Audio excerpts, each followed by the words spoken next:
Welcome to Natural Beauty Summit's Love and Babies, a health journey. I'm your host, Salome Sallehy, founder of Sugar Wax, and this is my co-host, Angela Cheung, founder of Emdash Beauty. Angela, tell us a little bit about our special guest. So today's guest is Dr. John Van Epp. He is a relationship expert who has dedicated the last 20 plus years to his mission of helping individuals, couples, and families have healthier relationships. He has been featured in Time Magazine, Psychology Today, O Magazine, Cosmopolitan, and the Wall Street Journal. And I hope you have your pens or pencils ready. There is so much experience and insight in this conversation. You're going to want to take some notes. So stay tuned for my conversation with Dr. Van Epp.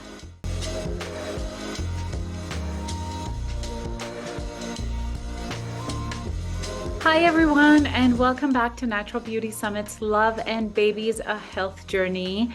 Today, I am speaking with Dr. John Van Epp, who has trained over 35,000 people in relationships, and he's going to be sharing the goods with us. So welcome to the show, John. It's great to be here. Thank you so much for having me.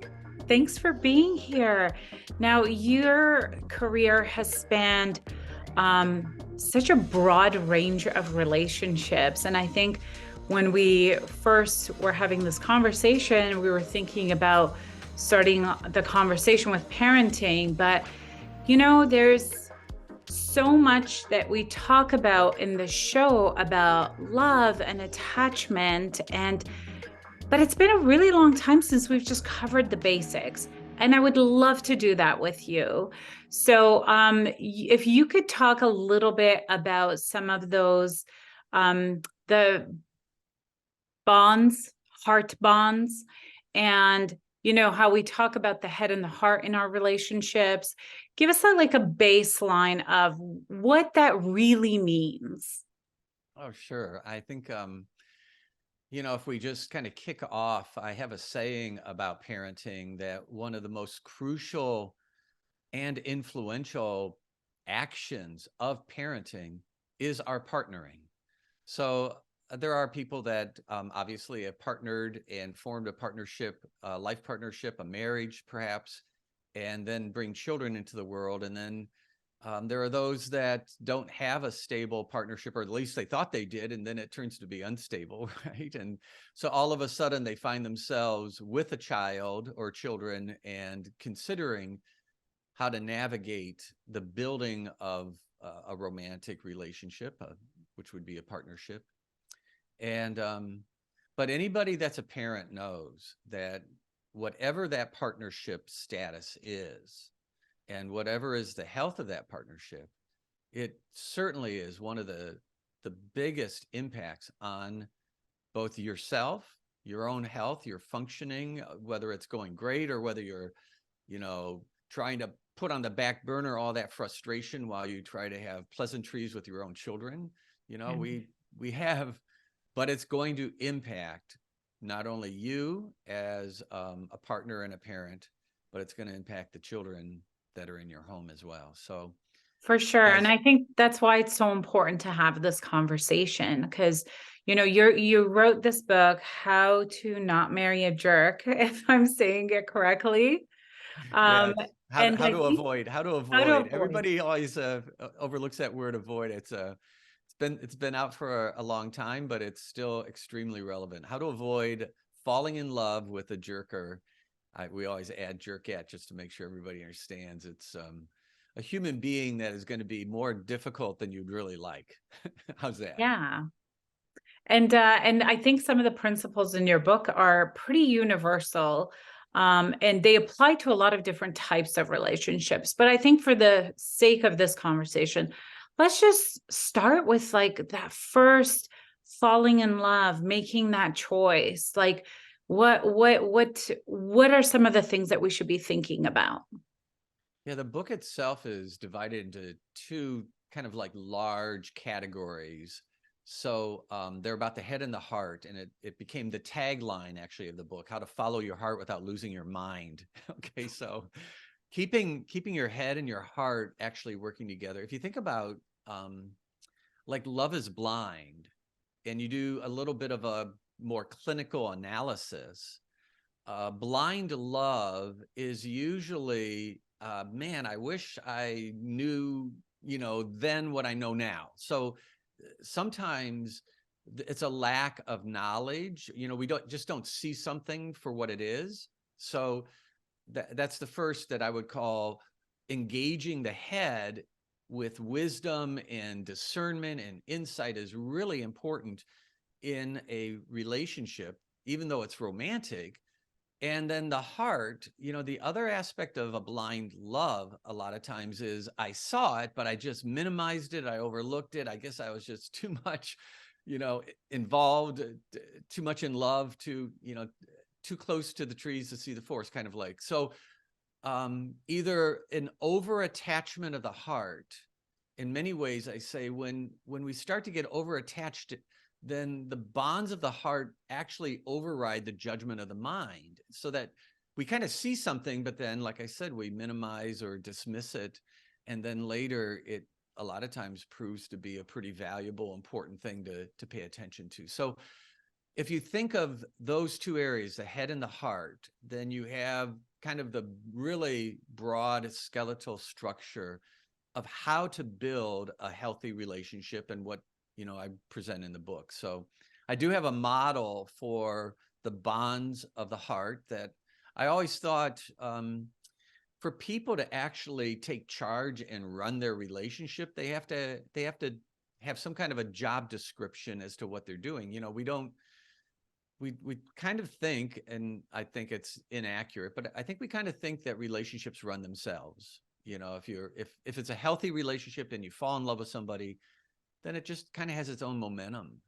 But the reality that I find is how we build trust, or how we look to somebody to meet our needs, or we step into doing things for them, or how far we go in the sexual kind of involvement, or what we even get to know. All those things have some intentionality to them and some determination of boundaries. What am I going to share or not share? How am I going to try? How far am I going to go in the trust or not trust? Or how am I going to test this out? So I had a counseling practice for about 25 years. And in the middle of that, just found so many singles that didn't have any kind of a game plan, like some kind of set of directions to help their head and their heart to actually work together. So that's why I wrote the book. And that's how the program kind of took off. It follows the same content of the book, but we have instructors teaching it. So I want to take like a little bit of a step back, and maybe you can give us some context, because I totally agree. When we're, going through all the motions of like looking for a mate, finding one, meeting one, and going through those early stages of a relationship, we're not really looking at it like, oh, what do I need to do? Where's my checklist? Or like, how do I manage this project? Or, and that sounds so unromantic. It's sort of like it just happens. And I think we take some of the things that happen naturally maybe for granted, which I think is part of the process. But like, to start off with, why are we attracted to people without knowing them, and then later find out that maybe they're jerks? Like, why does that even happen? Yeah. Well, I probably several different things are converging here, and that is a question that I think is a bit of a mystery of life. So we'll call that what actually creates chemistry between you and another person. That initial attraction chemistry. I have read many books and research studies and all about brain science and all kinds of things, but let's just begin with, there is an unknown factor of attraction or connection that draws. I can say when I was 19 years old, I had just transferred into a private college and went on a I think it was like the initial kind of welcoming event of the college, and they went out to a park, and I can remember I got off a bus and I was just kind of standing there, and another bus pulled up, and off got a student. It was a female, and immediately I was like, I'm in love. Okay, so, and I've been married to her now. It's going to be 44 years, and so the instant I saw Shirley, I was like, I couldn't stop thinking about her. Like, it was bizarre. I didn't know her at all. So I'm going to call that a little bit of a mystery. And I don't think that happens to everybody. So let's Okay, just, that's fair. let's start with that. Okay. And then let's also acknowledge that, you know, people ought to put their best foot forward if you like somebody or are attracted to them. So when you meet somebody and there is any kind of mutual attraction, you're going to hopefully put your best foot forward. If you're not, then maybe your jerkiness is going to be evident pretty quickly. But I don't think people are, quote, faking it all the time. I call, you know, giving you your Instagram kind of image or your Facebook, you know, profile. You know, we all meet the representative of a person. And we don't meet the reality, I say, until around the 90-day probation period. So I think it takes a couple months actually for things to calm down in a relationship, for new things to surface. I always kind of tease people that, you know, you don't know what somebody is like when they're mad at you right away. Obviously, but that's a pretty important thing to know. What are you going to do? How are you going to treat me? How are you going to interact with me when you're angry at me? So I tease them, you know, you ought to learn how to get people mad at you on the first date. But you can't do that because then you're a jerk. Yeah, because So then you're not putting your best foot and forward. you're not putting your, and that's not even natural to do that. So the point is that we are in a very accelerated kind of mainstream relationship culture. Mm, People get involved very fast, especially sexually. And it is long before it is even possible to truly know the person with any kind of depth. Because I say the process of getting to know, we can talk about what to get to know, but let's start with how to get to know somebody. And that's actually kind of the beginning of the bonds of the heart. Is how you know somebody is your intimacy, it's your communication, it's how you open up or share yourself, or how they get to know you. And so empathy. So all those different ideas all go into the concept of really knowing somebody and having them know you. But the reality is how you get to know them requires 3 T's. Talking. So you got to have some conversations about things that probably are not going to be out there in the beginning. But as you get to know somebody, you start moving through different levels, right, of depths of conversations and topic areas that ends up getting to know that person on a more deeper level, which means that the second T of time is required, that there's no way to have these conversations all at once. You can't accelerate them like you can a sexual relationship. You can accelerate that in the very first encounter when you're with them, right? So that can go all the way. But this depth of really getting to know them through conversations requires the time and togetherness of different situations and moods. So to see them angry at you is going to require the amount of time for a situation to occur where they actually are mad at you, and then you see it for the first time, and it might be 2 months down the road, it might be 3 months down the road. right. So I just say the reality is Wait, what was the contrary to third what we thing? like. Go ahead. Yeah. Sorry, what was the third thing? So there was talking time and Togetherness. togetherness. Okay. Yeah. And what does that mean? Like just generally like being Being together? together in diverse settings, like seeing them in different situations. So a lot of relationships begin in an incubator, you know, a situation that is kind of the same place where you see that person. So maybe you meet them at work, or you meet them in some, you know, setting where pretty much you see them in that same setting. So then all of a sudden, when you see them in a different setting, just like, you know, you get out of the work setting that you've known this person in for months, and you get with them and their friends, or you get them with your friends. All of a sudden, that different situation brings out different scripts of how this person functions. and Mm. you see a whole nother side to them. So again, time is required for diverse situations to naturally occur. And then also in situations, there are different moods. So some people could even be, bipolar, but you're going to see them in a fairly upbeat, for 6 months, they're, a little more excited and happy and, and you don't realize they're in their manic phase and all of a sudden they hit the depression, right? So I'm just trying to be real for a minute and say, hey, you can have that chemistry, that initial attraction that we started with, right? That I said I had with my wife now, Shirley, when I first met her. But I mean, she could have been mentally ill or a sociopath or any number of things that later would have turned off my chemistry or should have really been a problem. So the reality is chemistry is not a function of knowing somebody. There is something more mystical about it. Okay.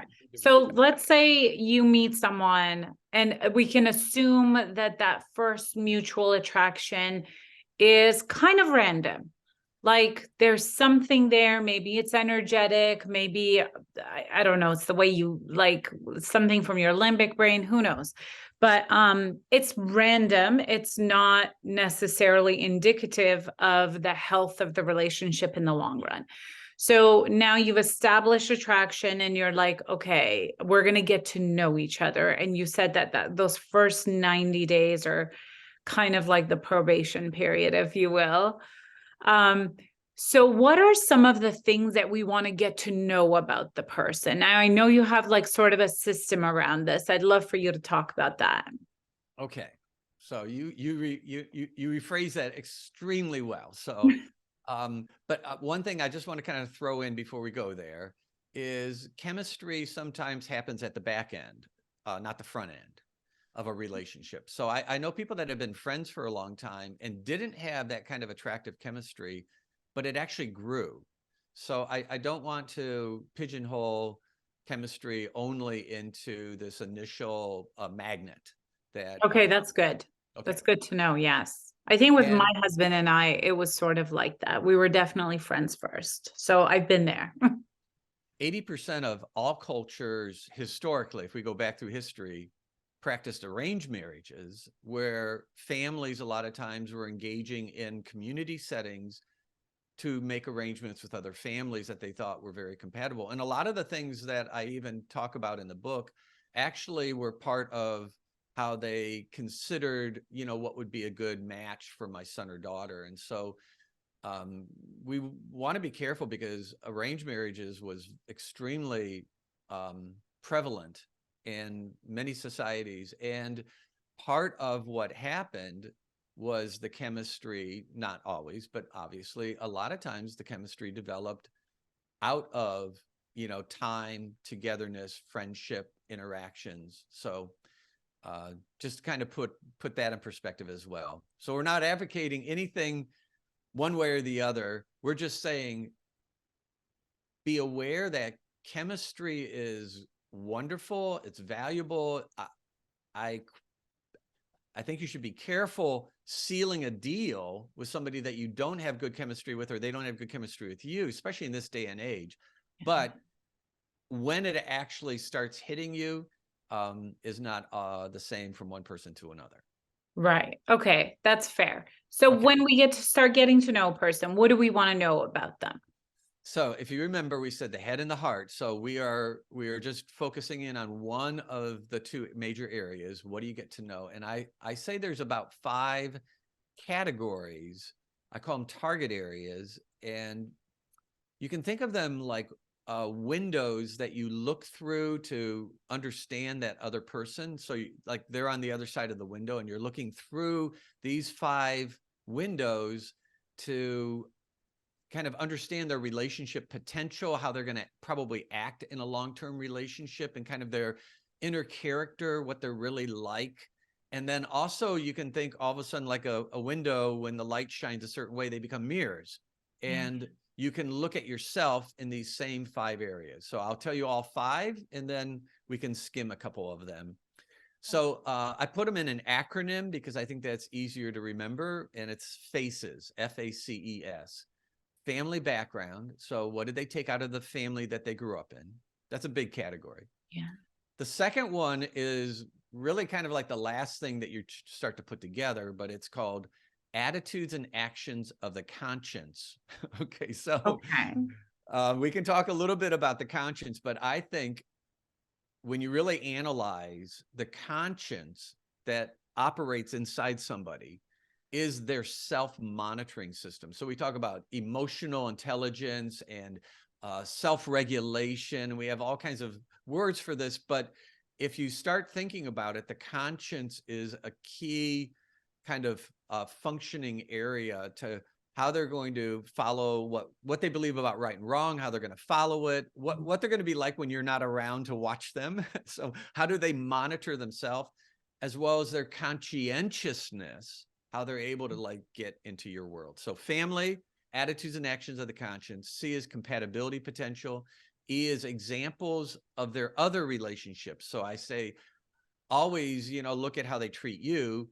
But then the E says, forget about how they're treating you and look at about how they treat everybody else, because a lot of times how they're going to treat somebody else actually down the road will be how they treat you. So kind of pay attention to examples of other relationships. And the S is skills, like of communication, these kind of relationship skills. So the skills that they have for solving conflicts, empathy, forgiveness. There's a number of skills that I say are pretty important to look at. So family background, attitudes and actions of the conscience, compatibility potential, examples of other relationships, and the skills of relationships. And those 5 categories tell you a world of information about somebody if you know how to sort through them.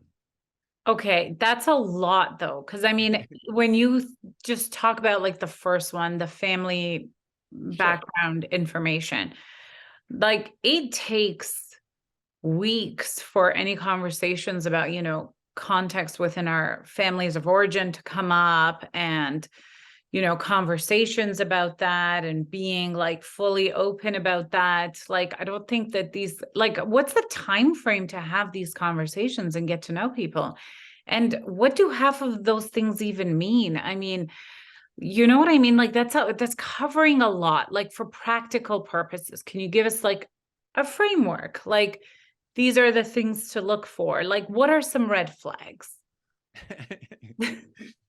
You're asking me multiple questions, and I know, I know. It's like you're giving me big answers and I want to I get into know. them.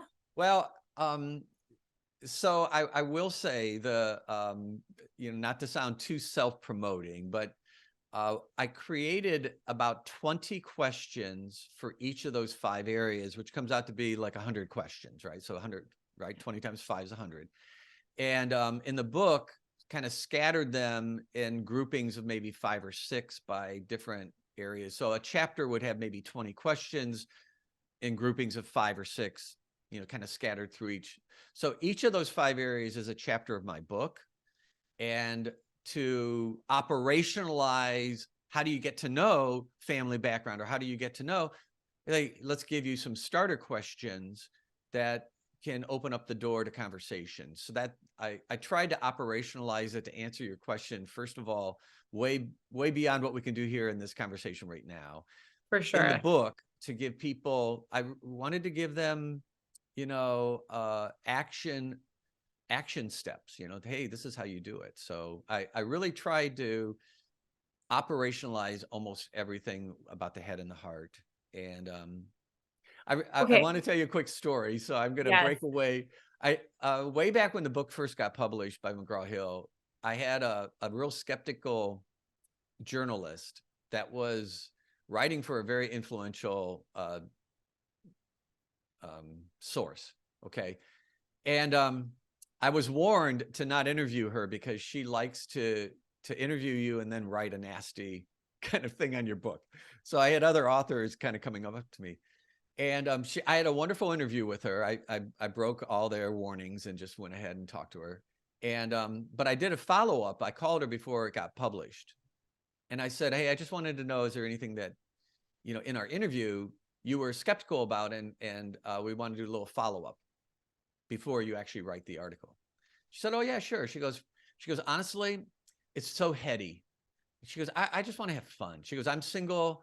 I'm out there. I'm going with people and I'm just looking for a good time. And, yours is just like a lot of information. And I said, I'm so glad you brought that up. Can I address that with you? And she's like, yeah, sure. I go,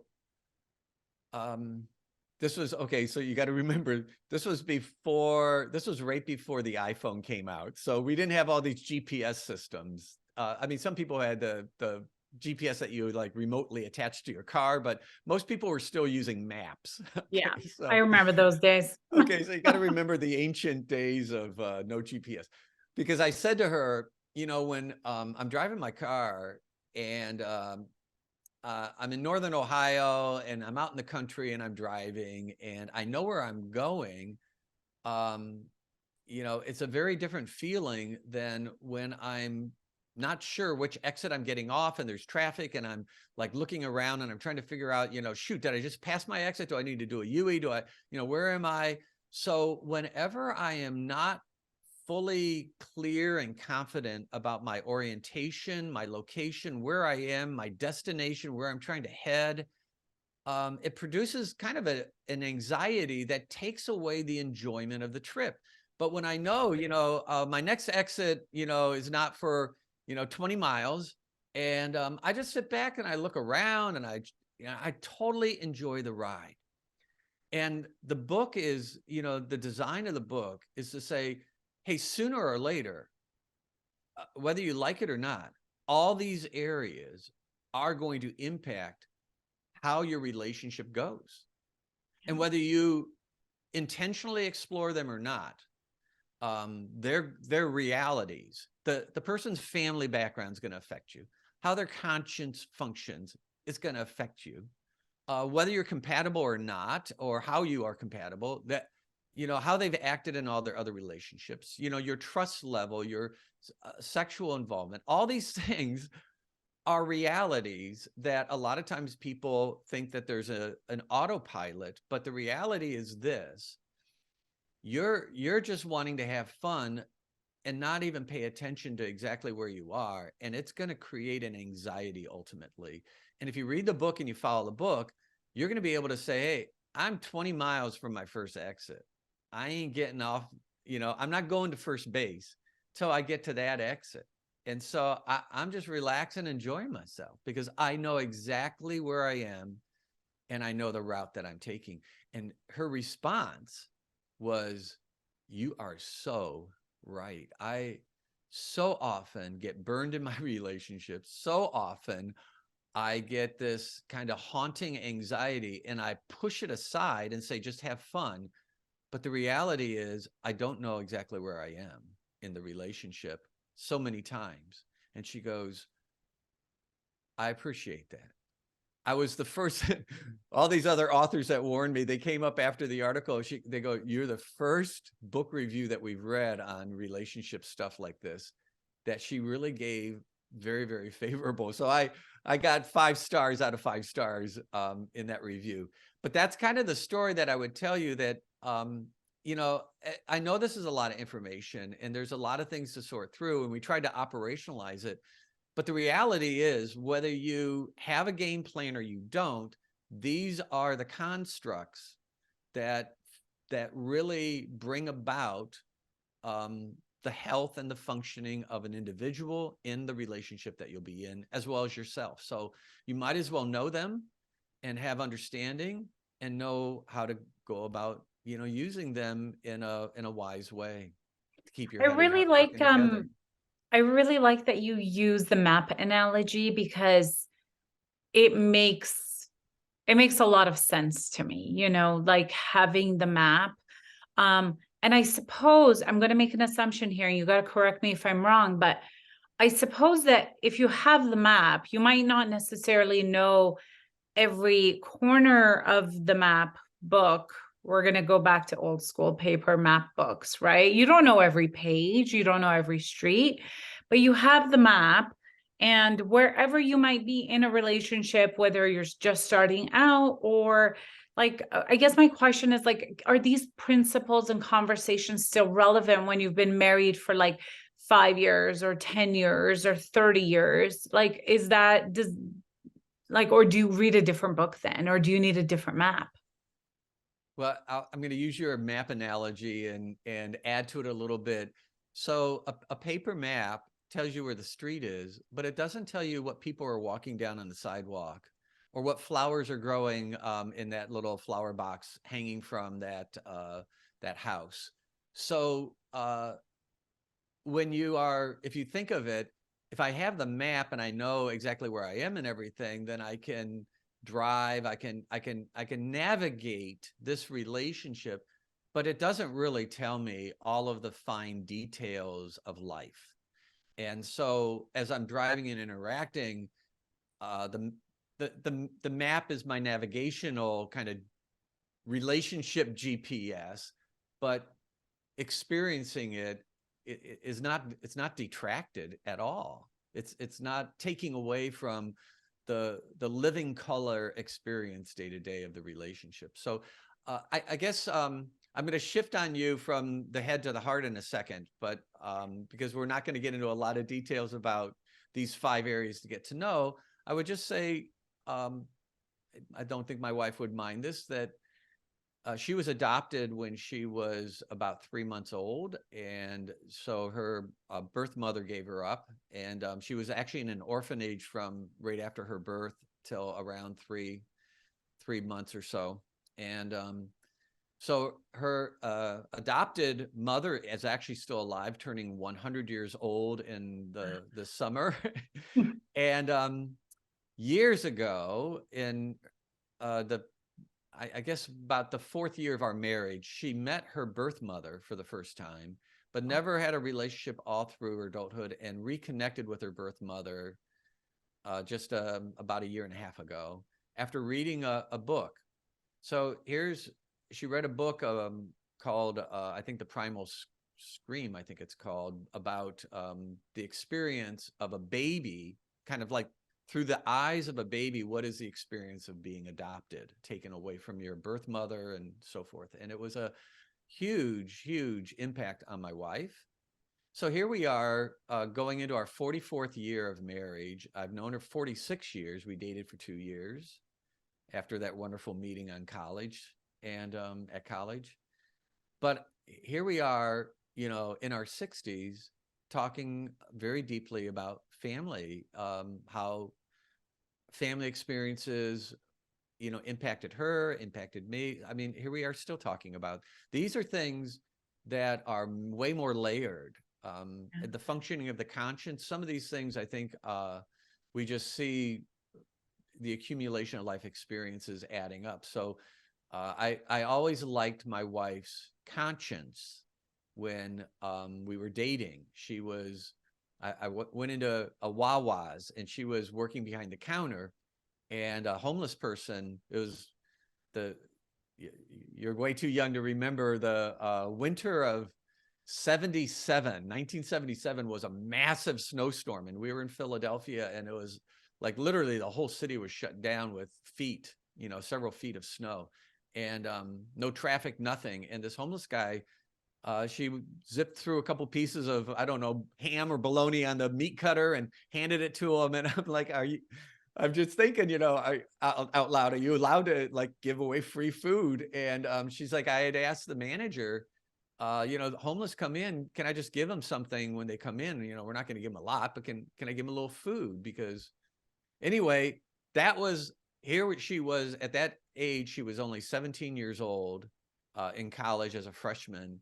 And that's how her conscience worked. She saw somebody, she saw their need, she acted on it, and she wanted to meet the need. And after all these years of knowing her, it's no different today. She's always giving to others. So these things that we talk about, getting to know somebody, which really reveals the true character and relationship functioning of that person, are things that are not only getting to know at an initial, but I think they are kind of woven all through the fabric of an ongoing relationship through the years. Can you share an example of maybe like a red flag that then later on has become um a bigger red flag in parenting? Not with you from your relationship, but you've like counseled so many people. Is there a story that stands out to you that, you know, where the red flag should have maybe been there at the beginning, but maybe it was one of these things that was dismissed, and then years later, as a parent, it came out? Or maybe there were no red flags, and then becoming a parent triggered something new. Does that happen? I think, yeah, I think that there are different red flags. It's almost like kind of the old school about understanding counterfeit money. Make sure you know what real money looks like, feels like, and if you know the real thing, then all the myriad of counterfeits, a lot of times you don't have to know every single counterfeit. It will just reveal itself because it's not the real thing. It's not the genuine article. And so in some ways I say you get to know the 5 areas and what right looks like. You don't have to know every red flag of what wrong looks like. It will start to, pop out and become evident to you. So an example might be, I think, when we go through relationships, we can have certain things that are what's really going to draw us to the person. So maybe it's their look, maybe it's how they interact with us, maybe it is, we've just come out of a series of relationships or a relationship where the person didn't really get into my world. And then I go out with this person, and the first time I find myself doing all the talking and they're totally in my world. And so there are ways that,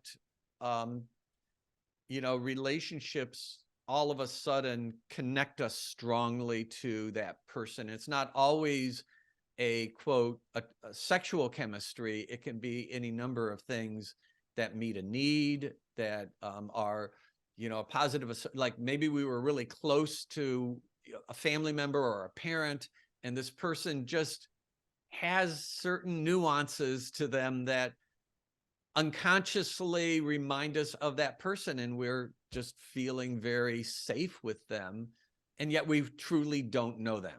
So that's what I go back to, that it takes time, talking, and togetherness in different situations and moods to really get to know somebody, and looking at the most important areas that really help to reveal what a person's like. But so my answer to you initially is, a red flag may be overlooked because of one of those strong connections. But if I give you an example of a red flag, one is that somebody didn't get along very well with, the family of origin. Maybe they had conflicts, fights with, maybe it's a guy and he had fights with his father. And or you're like, well, he's nothing like his father, that's why he had fights with him. But sometimes a child clashes with a parent that they are most similar to. So sometimes you got to be careful, because the clashing doesn't indicate that they're different. It indicates that they're cut from the same cloth. So anyway, it's easy to look at how they treat me, how they meet my need. This person's just totally in my world, nothing like so you completely dismiss the red flag. But then as time goes on, maybe it comes out in your relationship, or maybe you end up having a child with them, and then you see kind of the father stuff that you heard was so negative actually coming out of their mouth now, or coming out of their actions. And you start to be like, I should have explored this more deeply, because it looks like it was a conflict that happened in the past that I didn't think had any predictive power for the future, but I should have looked at it more deeply and talked about it more deeply and tried to understand what they actually did to change. that influence in their life. So a lot of these red flags, I think, get dismissed because they look distant from us. You know, Yeah. I remember sitting with they actually were good friends and they were married, but he was having a secret affair, and there were things about him that changed. And one of the things that my wife and I were in the back seat, we had just gone out with this couple for dinner, and they were driving us home. And he's like, I want to get he wanted to get an iced tea or something. So he pulled into a McDonald's, and he got irritated that they didn't bring him the iced tea right away. So when they opened the window, he had a straw. He shot a straw like a juvenile, fourth grader. He shot a straw in and grabbed the tea and just drove off.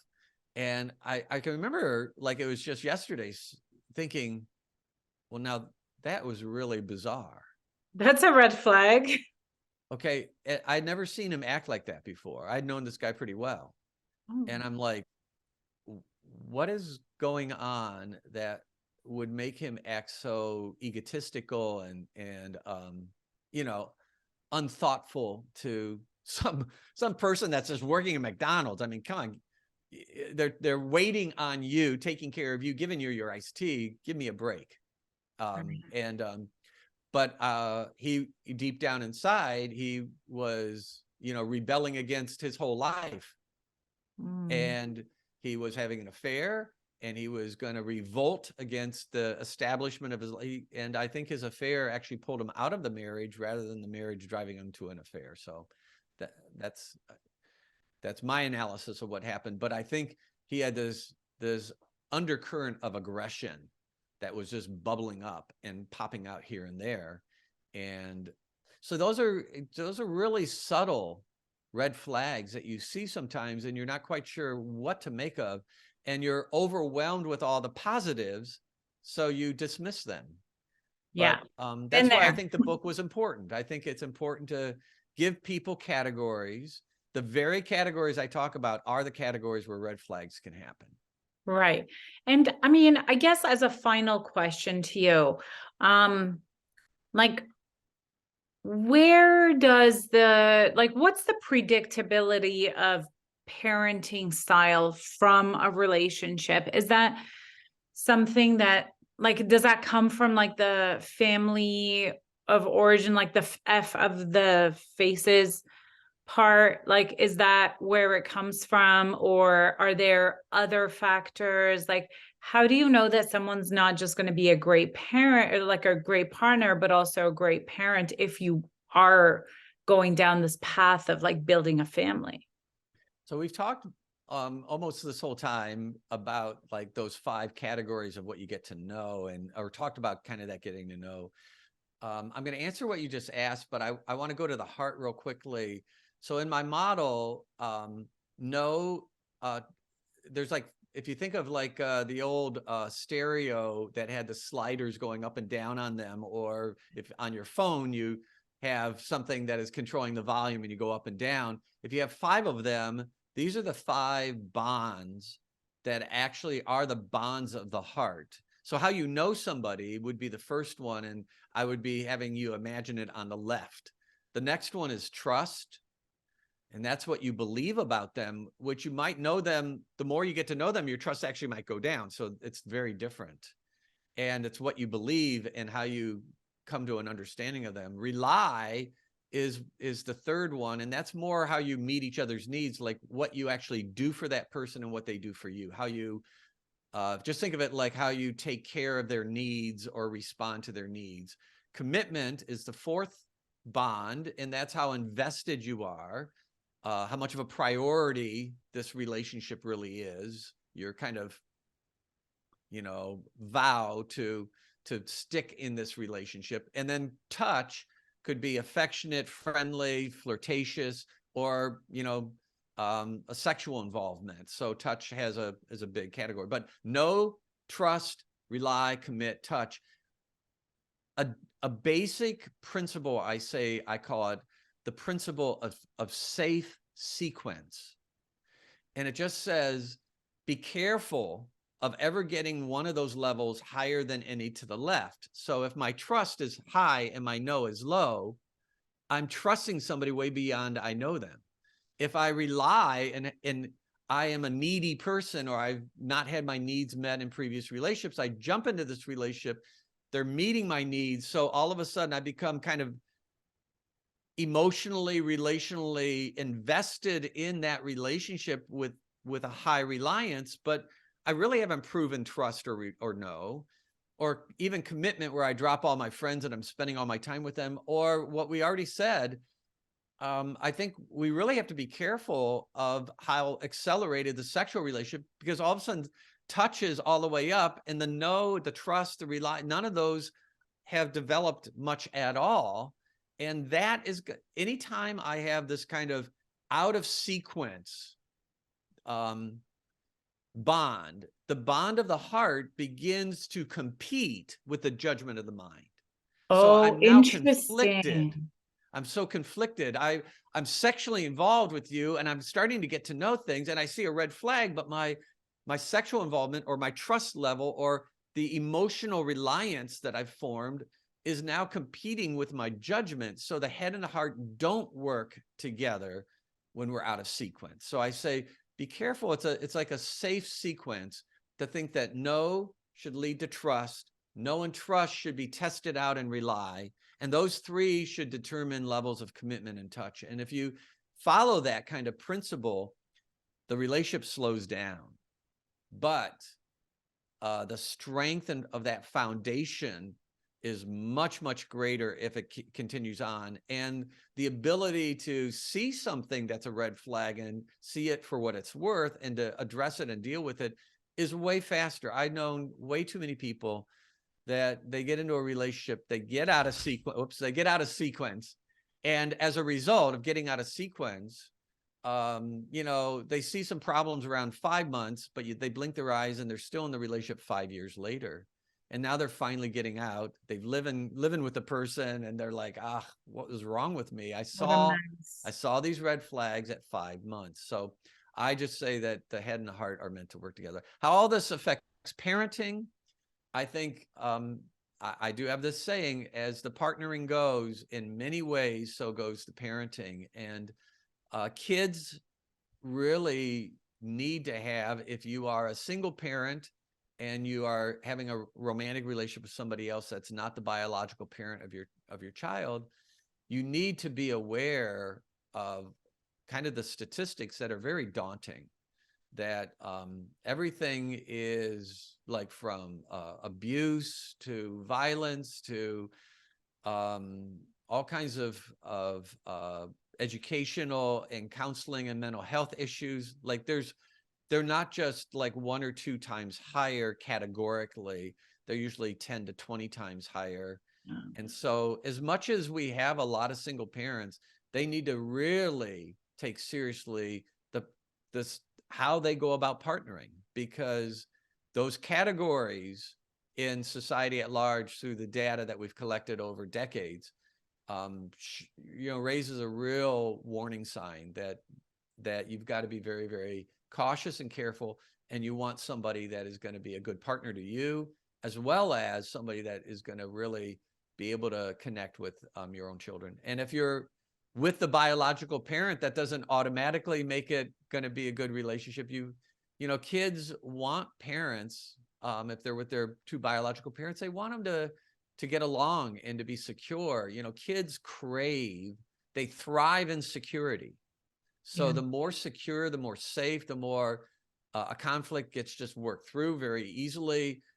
These kids not only thrive, they actually internalize. And so they learn to solve conflicts. They learn how to they form a template in their mind of what a healthy relationship looks like, to a large degree by internalizing, not only having good conversations with their parents, but internalizing the parent relationship as well.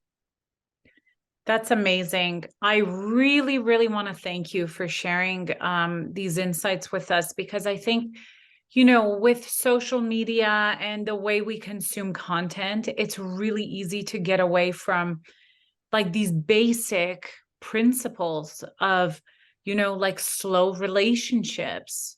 It's like they don't exist anymore. So I really appreciate you sharing this with us and our audience, because I think it's in a time like the one that we're living and navigating. It's so important to have really good tools for relationships. I think relationships between people, neighbors, family members, partners, and children that's like the blood of life. So thank you for sharing that. And I'm going to include a link to the book, as well as Dr. John's other social links, so you can keep up and catch up with some of the great content and teachings about relationships. So thank you so much for being on the summit.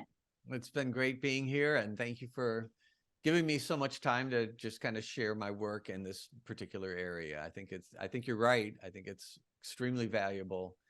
And I think we need courageous people that are courageous enough to say, hey, the reality is that getting to know me is important in this relationship, and I'm going to pace it in a way that allows the time, the focus. I've learned the content areas, but I'm going to pace it so that I can get to know you and you can get to know me. And we're going to determine everything kind of from that pacing. And I think if you have courageous people that say they're going to do that, I think it ultimately builds almost a more respect for them. Like, wow. Absolutely. Absolutely. I mean, I getting a little bit slightly maybe off topic, but like I grew up in a culture where, slow relationships are really revered. Like that's just the standard.